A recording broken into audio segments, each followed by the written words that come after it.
আপনি যখন আপনার ফেসবুক প্রোফাইলে বড় একটা ভিডিও মানে লং ভিডিও আপলোড করছেন, তখন মূল ভিডিওর সাথে সাথে ওই ভিডিওটা বিভিন্ন ধরনের পার্ট হয়ে হয়ে আপলোড হয়ে যাচ্ছে, তাই না? এখন কথা হলো এটা কিভাবে সমাধান করবেন। তো চলেন তাহলে খুব ইজিলি আপনি কিভাবে সমাধান করতে পারেন সেটা দেখানোর চেষ্টা করি। তো মোবাইল স্ক্রিনে গেলাম।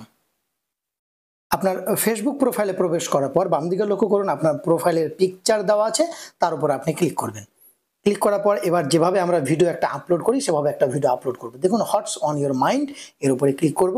এই যে ফটো আর ভিডিও এর উপরে ক্লিক করব। এবার যে ভিডিওটা আপনি বড় ভিডিও মনে করছেন সেই ভিডিওটা আপনি আপলোড করবেন। ধরুন আমি এই ভিডিওটাকে আপলোড করব। এর উপরে ক্লিক করলাম।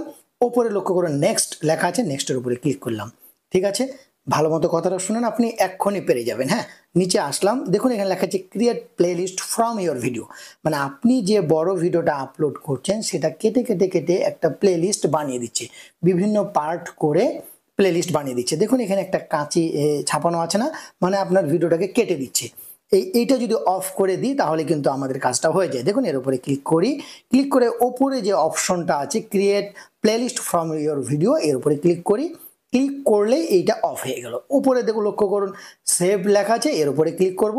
ক্লিক করলে এইটা কমপ্লিটলি অফ। মানে এরপরে আপনি যেভাবে টাইটেল ডেসক্রিপশন বর্ণনা দিয়ে শেয়ার নাও করে যেভাবে ভিডিও আপলোড করেন সেভাবে আপলোড করলেই হয়ে যাবে। এখানে আরেকটা মজার ব্যাপার হলো, এই যে আমরা অফ করলাম সেভ করলাম এটা বারবার করতে হবে না, একবার করলেন মানে এরপরে নেক্সট টাইম আর এটা করা লাগবে না।